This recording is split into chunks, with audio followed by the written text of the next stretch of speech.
Hi everyone, today I am going to show you how to use JavaScript recursion to take a nested array and to flatten it out. Let's read the question. Complete the function flatten. Flatten takes an array and returns a single flat array of values, regardless of how many nested levels are in the input array.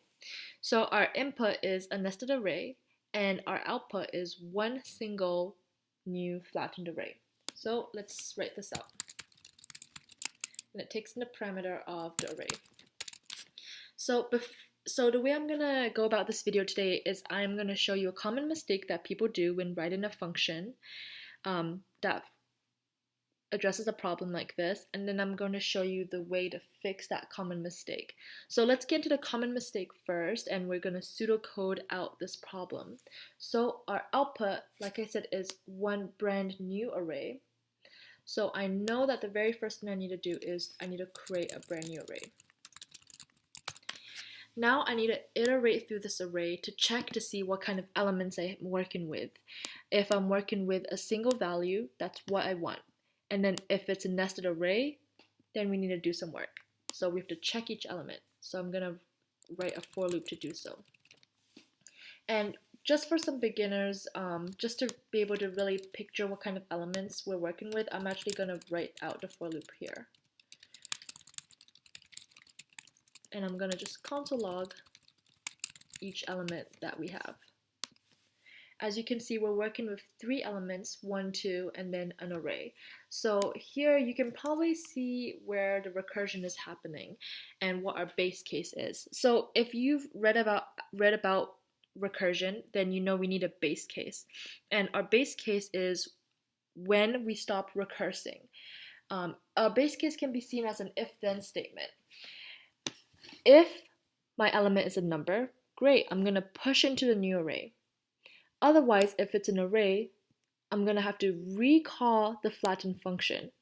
If it's an array, I'm going to iterate through this again.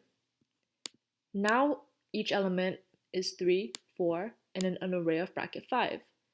3 is a number now, push it into the blank array. 4 is a number now, push it into the blank array. 5 is an array, recurse again. Then I loop through our single value of 5. 5 is a number, push into the brand new array. So that's how I'm going to write out my base case. So I'm going to say if the element is an array, I'm going to call this flatten function again, recurse. The reason I'm starting out with if it's an array first, not if it's a number first, is because our nested array doesn't have to be just numbers, right? It can be a string. So I'm saying if it's an array, recurse. Otherwise, I'm going to push the single value into the new array. And then that's the end of my function, nice and simple. I'm going to then return the array. So let's code this out. We have a brand new array.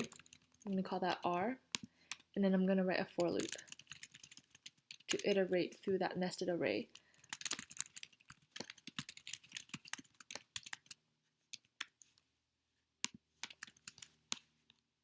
Just for readability's sake, I'm going to call array bracket I as element. And we have 3 of them, 1, 2, and then an array. So now we're going to check each element.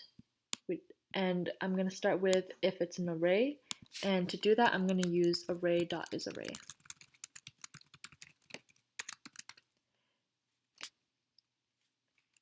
If it is an array, I have to go through this one more time. So I'm going to call this function again. And I'm just calling it on the element. So I'm just calling it on 3, 4, bracket 5.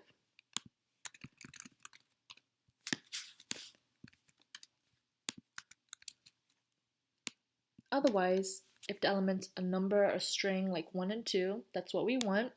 So we're going to push that element into the blank array. And then we're going to return the array. Again, this is where the mistake comes into place. Hopefully you've spotted it by now. And what's going to happen is I'm going to just get 1 and 2. And let me step through and show you why. The reason is because when I call the flatten function right here in line 15, I start again with a brand new array. Everything I've pushed in to the array is erased. It's reset. So let me step through to show you. So I have a blank new array. I'm iterating through this array. If the first element is a number or anything but an array, I'm just going to push it into the array. So far I have 1.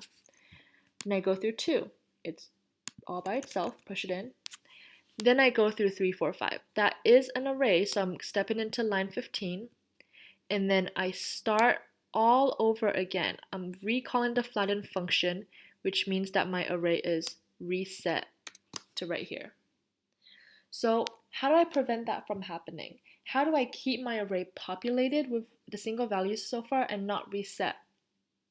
What I would need to do is I would need to keep my blank array outside of the function that I'm recursing, which means that I need to nest my functions. Here's what I mean. So I know that I need to start out with a blank new array because that's what my output is going to be. Create a blank array. Now I'm going to nest my function within. I'm keeping the blank array outside of the function that I'm recursing with. And I'm going to call that nested function a helper function. It's going to take in the very same argument of array.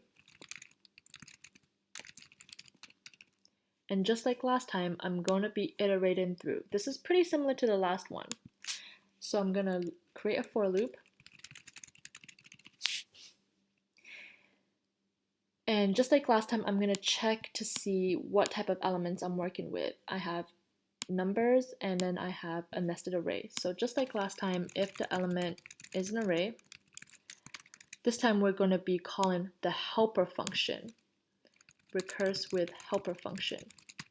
And that's because when I call this helper function again, my blank array gets left alone so it does not get reset.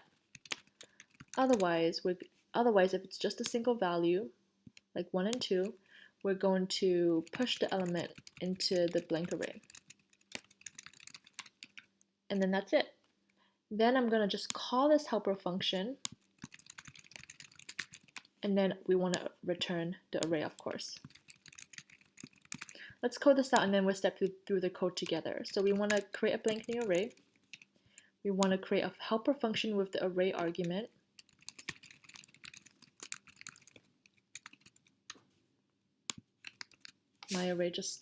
My function just stops here. Write a for loop.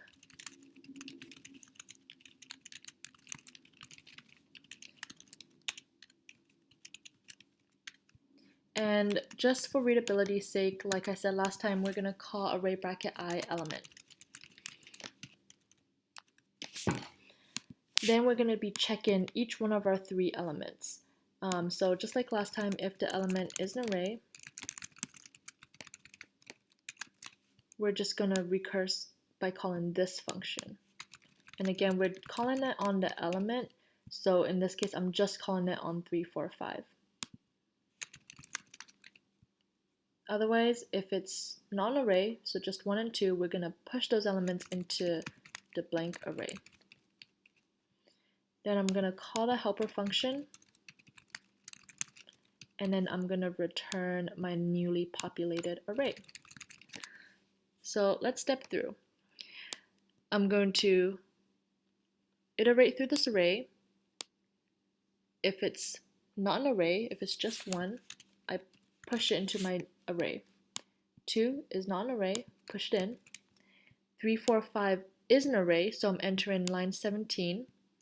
So I'm going through this function again. So I'm leaving this blank array alone. I'm not resetting it. So I'm only going through the helper function with this now.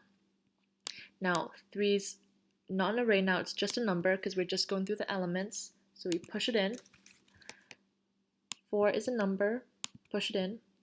5 is an array, so again I go through line 17. I go through this function one more time. And now when I loop through, the element is just a number, so I push it in. And so when I'm done, I will get a flattened array. Thanks for watching.